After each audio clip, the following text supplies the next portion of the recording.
Hello friends, welcome on my YouTube channel. आज हम topic discuss करेंगे इंक्लूसिव एजुकेशन, समावेशी शिक्षा। समावेशी शिक्षा का जो वेटेज है हमारे एग्जाम में वो है 5 नंबर का। 5 नंबर का आता है, चाहे आप सीटेट ले लो, टेट ले लो, तो सुपर टेट लो, कोई भी टीचिंग एग्जाम है उसमें इंक्लूसिव एजुकेशन के क्वेश्चंस पूछे जाते हैं, चाहे 1 नंबर 2 नंबर, कभी कभी 5 नंबर का भी पूछा जाता है। तो ये टॉपिक बहुत ही ज़्यादा इम्पॉर्टेंट है।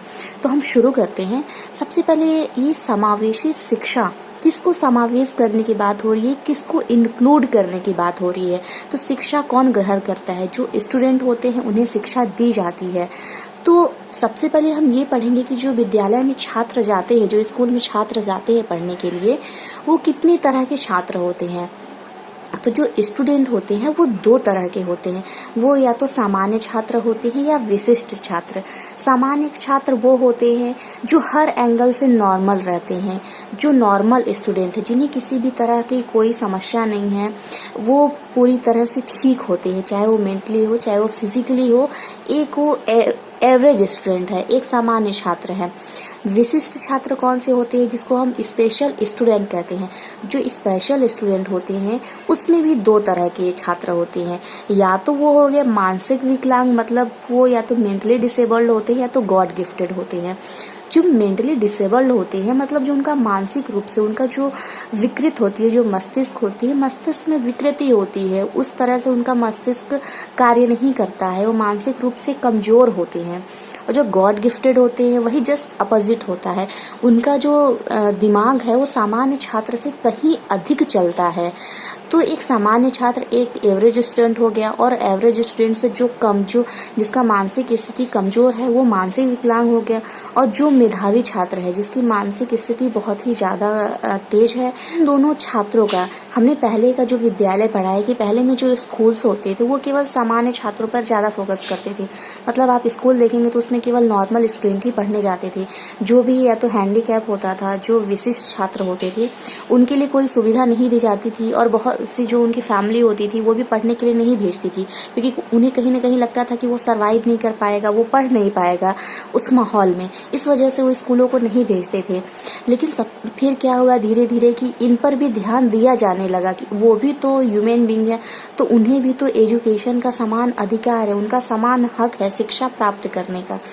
तो सबसे पहले जो घोषणा हुई थी वो हुई थी 1994 में, स्पेन की राजधानी में आयोजित हुआ था, जिसको हम कहते हैं सलमान का सम्मेलन। इसमें कहा गया था कि जो समावेशी शिक्षा है उसकी जोरदार वकालत करते हुए विद्यालय को समावेशी बनाने पर जोर दिया गया।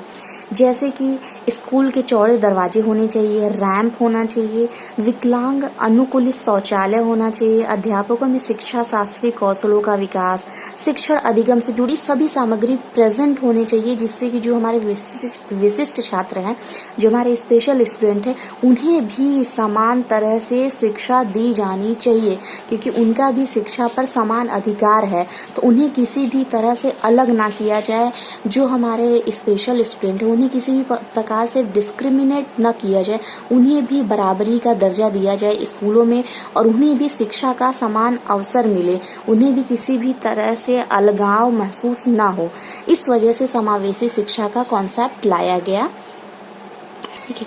जैसे कि विद्यालय में 2 तरह के छात्र होते हैं। सामान्य छात्र जिनका जो IQ लेवल होता है, जिसको हम कहते हैं इंटेलिजेंट कोशेंट, बुद्धि लब्धि 90 से 120 के बीच में होता है। अगर एक सामान्य, जैसे हम कहते हैं ना, जो सामान्य बुद्धि होती है वो 90 से 110 होती है, बट हम 120 लेकर चलें क्योंकि हम ओवरऑल बात कर रहे हैं, छात्र को ही हमने कर दिया है कि एक जनरल स्टूडेंट है, तो इतना उसका होगा IQ लेवल। और विशिष्ट छात्र जो है, स्पेशल स्टूडेंट, उसमें 2 तरह के होते हैं। जो मानसिक विकलांग होते हैं, जिनका IQ लेवल कम होता है, जैसे 0 से 60। मेधावी छात्र जिनका IQ लेवल बहुत हाई होता है, 120 से ऊपर। तो ये हो गए विद्यालय में जब 2 तरह के छात्र पढ़ रहे हैं, 2 तरह के छात्र पढ़ते हैं, तो इन्हें किसी भी प्रकार से क्यों डिस्क्रिमिनेट किया जाए। इनको शिक्षा के समान अवसर दिया जाए, इनको समान सुविधाएं प्रदान किया जाए, इनको जो सुविधाएं चाहिए वो सुविधाएं इन्हें दी जाए, और समान माहौल दिया जाए उन्हें पढ़ने के लिए। इस वजह से सबसे पहले हम ये पढ़ेंगे कि जो शिक्षा प्रणाली है हमारे भारत में, कितने तरह की शिक्षा प्रणाली है, कितनी तरह से शिक्षा दी जाती है। तो सबसे पहले जो पहले चलता था वो था सामान्य शिक्षा प्रणाली। सामान्य शिक्षा प्रणाली में होता था कि केवल जो सामान्य बच्चे हैं, जो हमारे जनरल स्टूडेंट है, नॉर्मल स्टूडेंट है, उन्हें ही शिक्षा दी जाती है सामान्य शिक्षा प्रणाली में। विशिष्ट शिक्षा प्रणाली में होता है कि जो केवल विशिष्ट बच्चे होते हैं उन्हें ही शिक्षा दी जाती है। एकीकृत शिक्षा प्रणाली में होता है कि इसमें दोनों प्रकार के बच्चे जो एकीकृत होता है, जिसको हम कहते हैं इंटीग्रेटेड एजुकेशन सिस्टम। इसमें दोनों प्रकार के बच्चे पढ़ते तो हैं, लेकिन विशिष्ट बच्चों को उनकी सुविधाएं नहीं दी जाती है। उनकी सुविधाएं जो होती है वो सामान्य बच्चों वाली ही होती है। जो समावेशी शिक्षा प्रणाली है उसमें क्या होता है कि इसमें सामान्य और विशिष्ट दोनों प्रकार के छात्र होते हैं, और जो सुविधाएं हैं विकलांगों को, उन्हें सभी प्रकार की सुविधाएं दी जाती है। यहाँ पर हमने विकलांग लिख दिया है, दिव्यांग वर्ड ज्यादा सुटेबल है क्योंकि ये हमारे प्राइम मिनिस्टर ने इस शब्द को चेंज कर दिया है। जैसा कि हम लोग नहीं चाहते बिल्कुल भी कि किसी भी तरह से किसी भी पर्सन को डिस्क्रिमिनेट किया जाए, क्योंकि समानता का अधिकार सबके पास है। तो समान माहौल में रहकर एक ही जैसा उन्हें शिक्षा देना, उनके साथ समानता का बर्ताव करना और उन्हें सभी सुख सुविधाएं देना जिनका उन्हें पूरा अधिकार है। तो जो समावेशी शिक्षा है इसीलिए लाई गई कि दोनों एक साथ पढ़ेंगे। दोनों अलग क्यों पढ़े? जो हमारे सामान्य छात्र है, जो हमारे विशिष्ट छात्र है, दोनों को एक साथ पढ़ना चाहिए। क्यों किसी प्रकार का हम डिस्क्रिमिनेट करें? और जो सुविधाएं विशिष्ट छात्रों को चाहिए, जैसे फॉर एग्जाम्पल अगर कोई जो हमारा दिव्यांग है, मान लीजिए वो पैर से पैरालाइज्ड है, हैंडीकैप है, हाथ से है, तो फिर उसके लिए सारी सुविधाएं, जैसे रैंप है, रैंप होना चाहिए, और उसको जो भी चीजें चाहिए होती हैं, मतलब जिससे कि वो अपनी शिक्षा को प्राप्त कर सके, जैसे हो गया रैंप, स्कूल के चौड़े दरवाजे हो गया, रैंप हो गया, और उसके अनुकूलित शौचालय जैसे कि वो उठ बैठ सके। तो ये सारी सुविधाएं उसको दी जानी चाहिए, और उनका माहौल जो होना चाहिए वो समानता का होना चाहिए, किसी भी तरह का डिस्क्रिमिनेशन ना हो। और इसको जोर दिया गया है, जो समावेशी शिक्षा है उसको जोर दिया गया है हमारा एनसीएफ 2005 और आरटीई एक्ट 2009 में, जो हमारा है राइट टू एजुकेशन, शिक्षा का अधिकार है, और एनसीएफ नेशनल करिकुलम फ्रेमवर्क, राष्ट्रीय पाठ्यचर्या की रूपरेखा 2005। इन दोनों में जो समावेशी शिक्षा है इस पर बहुत ही अधिक जोर दिया गया है कि समावेशी शिक्षा हमारे भारत में जरूरी है। जैसा कि हम पढ़ ही रहे हैं कि जो हमारे स्पेशल चाइल्ड होते हैं, जो हमारे स्पेशल स्टूडेंट है, जो हमारे विशिष्ट छात्र है, उसमें दो कैटेगरी है हमारी, मानसिक विकलांगता जो हमारे मेंटली डिसेबल्ड होते हैं, और दूसरा होता है गॉड गिफ्टेड। तो मेंटली डिसेबल्ड जो होते हैं, तो हम पढ़ेंगे जो हमारे कुछ टर्म है, जैसे इम्पेयरमेंट होता है, डिसेबिलिटी होती है, हैंडीकैप होता है। इन तीनों को कहीं ना कहीं हम एक ही साथ जोड़ देते हैं। इन तीनों का डिफरेंस हमें नहीं पता है कि इन तीनों में क्या अंतर होता है। तो आज हम आपको बताएंगे कि इन तीनों में क्या डिफरेंस होता है। जैसे जो शब्द हो गया क्षतियुक्तता, असमर्थता और अक्षमता, तीनों में क्या अंतर है। तो सबसे फर्स्ट है क्षतियुक्तता या बाधिता, जिसको हम कहते हैं इम्पेयरमेंट। ये या तो जन्मजात भी हो सकता है या उसके बाद भी हो सकता है, ये इंसान को पूरी लाइफ में कभी भी हो सकता है। जो क्षतियुक्तता होती है, जैसे शरीर संरचना संबंधी ह्रास, कमी अथवा विषमता, जैसे नाक में छेद, पोलियोग्रस्त हाथ पैर, मानसिक मंदता, सामान्य क्रियाएं प्रभावित होती हैं। अब देखिए होता क्या है क्षतियुक्तता। जैसे हम देखते हैं कि कभी कभी किसी की कोई उंगली या तो कोई पैर छोटा होता है, ठीक है। मान लीजिए कभी कभी जब बच्चा पैदा होता है तो उसका सर बहुत ही ज्यादा भारी हो जाता है और उसका जो और शरीर होता है वो कम होता है। किसी के हम देखते हैं कि एक आंख बंद होता है, किसी का कान नहीं होता है। मतलब जब बच्चा पैदा होता है या तो किसी कारणवश उसका जो शरीर है, शरीर का कोई भी पार्ट क्या होता है, किसी भी तरह से वो हास रहता है, उसमें कमी रहती है उसके शरीर के किसी भी भाग में, जिससे क्या होता है कि उसकी जो सामान्य क्रियाएं होती है, नॉर्मल जो वर्क होता है वो नहीं कर पाता है, उसको करने में उसको प्रॉब्लम होती है। तो मेन क्षतियुक्तता क्या होती है, किसी भी तरह की क्षति है व्यक्ति के अंदर, किसी भी प्रकार की कमी है व्यक्ति के अंदर, शारीरिक कमी जिसको हम कहते हैं। जो हमारा क्षतियुक्तता या बाधिता या जो इम्पेयरमेंट होता है वो डायरेक्टली किससे रिलेट करता है, जो भी हमारी शारीरिक संरचना है, जो भी व्यक्ति की जो हमारा बॉडी स्ट्रक्चर है उसमें कहीं से कोई अगर कमी होती है, कहीं कोई ह्रास होता है, that is related to impairment, क्षतियुक्तता। अब असमर्थता क्या होती है।